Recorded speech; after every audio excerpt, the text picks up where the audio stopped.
Hər kəsə salam dostlar.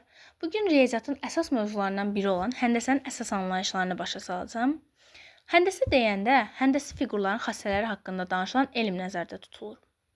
Həndəsənin əsas anlayışları dedikdə isə nöqtə, düz xətt, müstəvi və iki nöqtə arasındakı məsafə nəzərdə tutulur. Nöqtə nədir? Nöqtə ölçüsüz bir fiqurdur. Mən adi bir nöqtə çəksəm, bunu adlandıranda mən böyük hərflə adlandırmalıyam. Məsələn, bu olsun A nöqtəsi. Və yaxud bir düz xətt çəkirəm. Bu düz xəttdir. Düz xətti adlandıranda ya buna A düz xətti deyirəm, amma həmən A balaca, yəni balaca hərflə ifadə olunmalıdır düz xətt. Ya da ki, düz xəttin üzərində iki nöqtə götürürəm. Bura olsun M nöqtəsi, bura olsun N nöqtəsi. Belə də eləyə bilərəm. Amma buradakı nöqtələr artıq böyük hərflə işarə olunacaq. Mən bir dənə parça çəkirəm. Parça nədir? İki dənə nöqtə çəkirəm və arasında düz xətt çəkirəm. Bunları da məsələn AB adlandırıram. Parça deyəndə düz xəttin iki nöqtəsi arasında qalan bütün düz xəttə, yəni arasındakı bütün nöqtələrdən ibarət hissəyə parça deyilir. Şua nədir? Bir dənə nöqtə qoyuram və oradan sonsuz dərəcədə uzanan, yəni sonsuza qədər uzanan bir düz xətt gedir. Düz xəttin verilmiş nöqtəsindən bir tərəfdə yerləşən bütün nöqtələrdən ibarət hissəsinə isə şua deyilir. Bəs bucaq nədir? Mən iki dənə şua çəkirəm. Başlanğıcı eyni olan iki dənə şua çəkirəm. Bucaq deyəndə ortaq başlanğıcı olan iki şuanın əmələ gətirdiyi fiqur nəzərdə tutulur. Bu A nöqtəsidir. Bu ikisinə mən ya balaca A, ya da ki balaca B deyə bilərəm. Amma nöqtə ilə ifadə eləsəm böyük M ya da böyük N deyə bilərəm. N. Aha. Bucaqların 4 cür növü var. İti bucaq, kör bucaq, düz bucaq, açıq bucaq. İti bucaq nədir? Bu alfa olsun. Bu özü elə iti bucaqdır. İti bucaq 0 dərəcədən böyük, 90 dərəcədən kiçik bucaqlara deyilir. Kör bucaq. Bir dənə kör bucaq çəkirəm. Bura alfadır. Kör bucaq 90 dərəcədən böyük, 180 dərəcədən kiçik bucağa deyilir. Düz bucaq. Düz bucaqda alfa 90 dərəcənin özünə bərabərdir. Açıq bucaq. Mən tərəfləri əks olan iki dənə şua çəkirəm. Yəni bir nöqtədir, birini də sağ tərəfə, birini də sol tərəfə uzadıram. Tərəfləri əks olan iki şuadır, bu da açıq bucağa əmələ gətirir. Açıq bucaqda isə alfa 180 dərəcəyə bərabərdir. Niyə belədir? Çünki bu yarım çevrədir. Ümumi çevrə 360 dərəcədir. Yarım çevrə olduğu üçün də bu 180 dərəcədir. Bucaqlar da həm qonşu bucaqlar var, həm də qarşılıqlı bucaqlar var. Məsələn, qonşu bucaqlar bir tərəfi ortaq, digər tərəfləri əks şualar olan iki bucağa qonşu bucaq deyilir.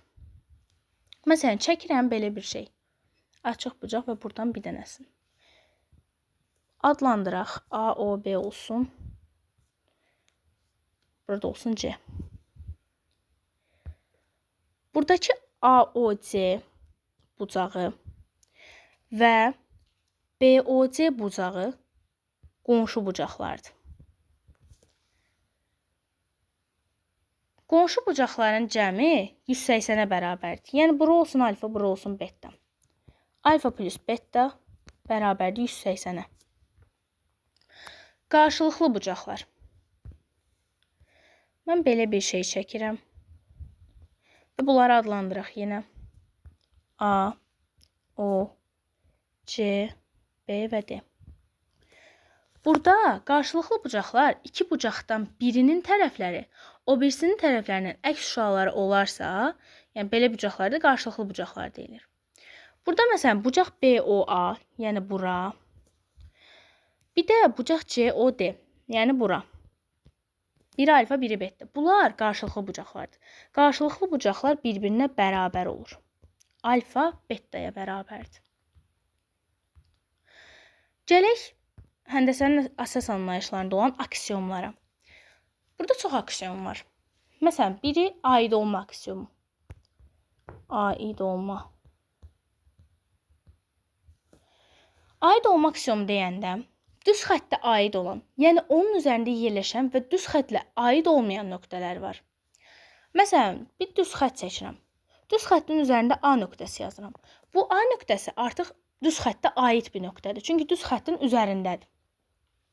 Amma məsələn, bunun yəni düz xəttdən kənarda bir dənə M hərfi, yəni M nöqtəsi qeyd edirəm. Bu da artıq olur aid olmayan. Yəni çünki düz xəttin üzərində deyil. Məntiqlə baxaq da düz xəttin üzərindəsə aid olur. Düz xəttdən kənardadsa, yəni düz xəttin üzərində deyilsə aid deyildir. İkinci aksiom. İki nöqtədən yalnız bir düz xətt keçir. Məsələn, iki nöqtə qeyd edirəm. Buradan mən yalnız bir dənə düz xətt keçirə bilərəm. Bundan artıq olmaz. Üçüncü. Nöqtələrin düz xətt üzərində yerləşməsi. Düz xətt üzərində ixtiyari 3 nöqtə götürsək, bunlardan yalnız biri digər ikisinin arasında yerləşir. Məsələn, çəkirəm. Bir dənə A nöqtəsi, bir dənə B nöqtəsidir. Bunların arasında yalnız bir dənə. Məsələn, C nöqtəsi olsun. Yəni, yalnız biri digər ikisinin arasında yerləşə bilir. Baxanda da zaten görsənir. Keçək dördüncü aksiyoma. Parçanın ölçülməsi aksiomu. Hər bir parçanın sıfırdan böyük müəyyən uzunluğu var. Uzunluq vahidləri seçməklə parçaları ölçmək olar. Uzunluq vahidləri bildiyimiz millimetr, santimetr, metr, desimetr, kilometr bunlardır. Yəni 5-ci aksiyoma keçirik. Parçanın toplama aksiomu. Parçanın uzunluğu onun daxili nöqtəsi ilə bölündüyü parçaların uzunluqlarının cəminə bərabərdir. Bu nə deməkdir? Məsələn, mən buradan bir dənə A nöqtəsi, bir dənə də B nöqtəsi qeyd edirəm və ortasına C nöqtəsi qeyd edirəm. Ümumi AB bərabər eləyəcək AC ilə CB-nin cəminə. Belə. 6-cı aksiyom. Parçanın ayrılması aksiyomu. Şuanın başlanğıcından verilmiş uzunluqda parçanı bir dəfə ayırmaq olar. Məsələn, şua çəkirəm. A qoyuram. Burada M. Parçanı bircə dəfə ayıra bildim. Bundan artıq ayıra bilmərəm. 7-ci aksiyom. Bucağın ölçülmə aksiyomu. Hər bir bucağın sıfırdan böyük müəyyən bir dənə dərəcəsi var. Açıq bucağın 180-də 1 hissəsinə dərəcə deyilir. Keçək 8-ci aksiyoma.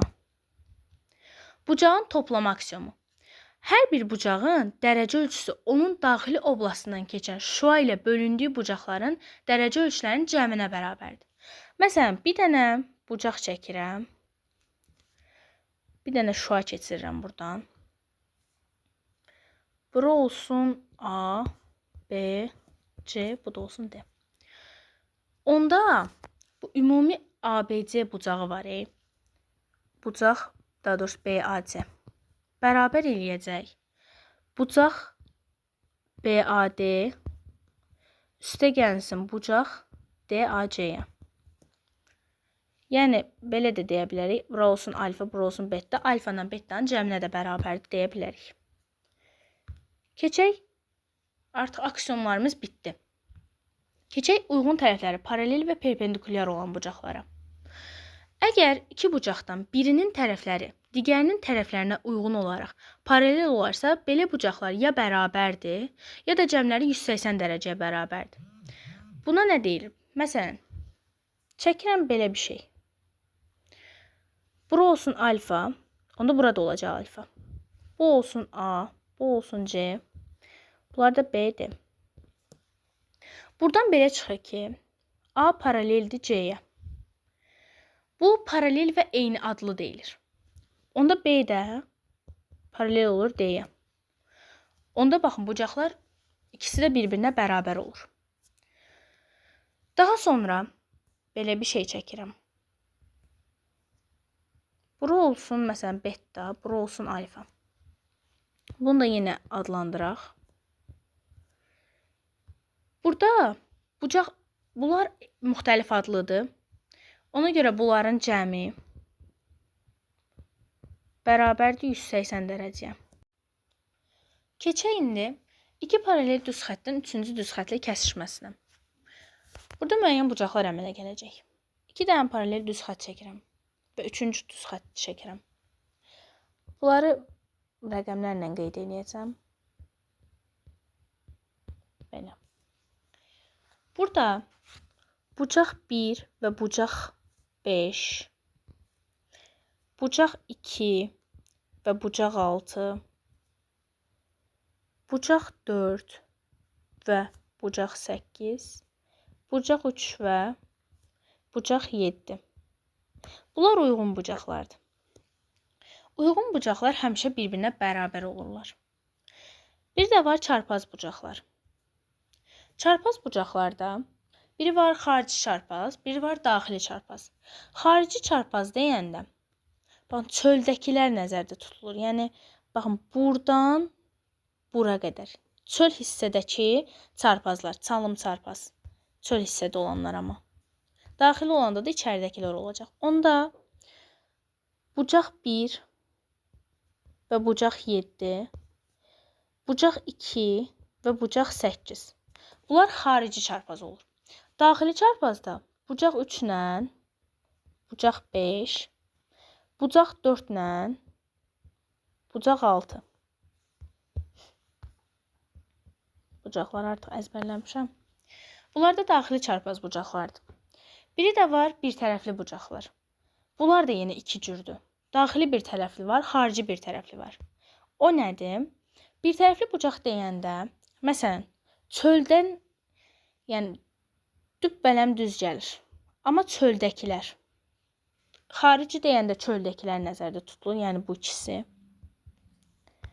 Amma daxili də deyəndə içəridəki 4 ilə 5 nəzərdə tutulur. Onda bucaq 1 ilə bucaq 8, bucaq 2 ilə bucaq 7. Bunlar xarici bir tərəfli olur. Bucaq 3 ilə bucaq 6, bucaq 4 ilə də bucaq 5. Bunlar da daxili bir tərəfli olur. Çarpaz bucaqlar da yenə bir-birinə bərabərdirlər. Bir tərəfli bucaqların cəmisi 180-ə bərabərdir. Belə bir teorem var. Uyğun tərəfləri perpendikulyar olan iki bucaq teoremi. Bu nədir? Belə bir şəkil çəkirik. Buradan da belə birisini. Burada bir düz xətt, daha doğrusu 90 dərəcə əmələ gəlir. Bunları yenə adlandıraq. Bura olsun alfa, bura olsun beta, burada olsun 90 dərəcə. Onda A C-yə perpendikulyar olarsa, B də D-yə perpendikulyar olarsa, alfa ilə betanın cəmi 180 verəcək. Niyə? Çünki burada bir dənə 90 dərəcə var. Burada da bir dənə 90 dərəcə var. Bunların cəmi bizə verir 180. Burada da bir dənə axı 4 bucaqlı var. 4 bucaqlının daxili bucaqların cəmi 360-a bərabərdir. Elə alfa ilə betanın cəmi 360 çıxılsın 180 verəcək. Oradan çıxdı bu. Daha sonra belə bir şəkil çəkirəm. Biraz pis alınmış ola bilər. Bura A, bura B. Bura olsun beta. Bura olsun alfa. Burada olur gamma. A, B-yə paralel olarsa, alfa ilə betanın cəmi verəcək gammanı. Və yaxud belə bir şəkil çəkirəm. Belə bir şey. Bura olsun alfa, bura olsun beta, bura olsun gamma. Onda alfa ilə betanın cəmi çıxılsın, daha doğrusu alfa ilə gammanın cəmi çıxılsın 180 bizə verəcək betanı. Daha sonra belə bir şəkil. M hərfinə bənzər.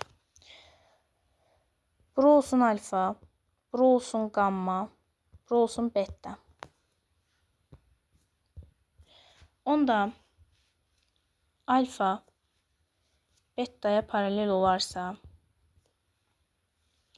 alfa ilə betanın cəmi verəcək qammanı.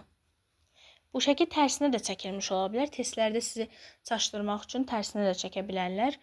Yəni bu sizi çaşdırmasın. Daha sonra belə bir şey çəkirəm. Bura olsun beta. Bura olsun alfa. Bura olsun qamma. Alfadır, betadır, qammadır. Bunların cəmi verəcək 360. Sonra belə bir şəklimiz var. Belə çəkirəm. Buradan da belə keçirəm. Buraya deyək qamma, bura olsun alfa, burada olsun beta. Alfa ilə betanın cəmi verəcək qammanı. Daha sonra şua üzərində məsələn n sayda nöqtə varsa, bu n sayda şua əmələ gətirəcək. Yəni bu n sayı elə şuanın özünə bərabər olacaq. Amma düz xətt üzərində n sayda nöqtə varsa, şua 2n-ə bərabər olacaq. Ya da n sayda nöqtə varsa, parçaların sayını tapmaq istəyirsə, parçaların sayı bu n sayda nöqtəni vuracağıq. Bir dəfə azaldırıq, yəni n çıx 1-ə, onu böləcəyik 2-ə. Belə tapılacaq. Yəni həndəsənin əsas anlayışı bundan ibarətdir. Çox da asan bir dərsdir. Bu qədər idi.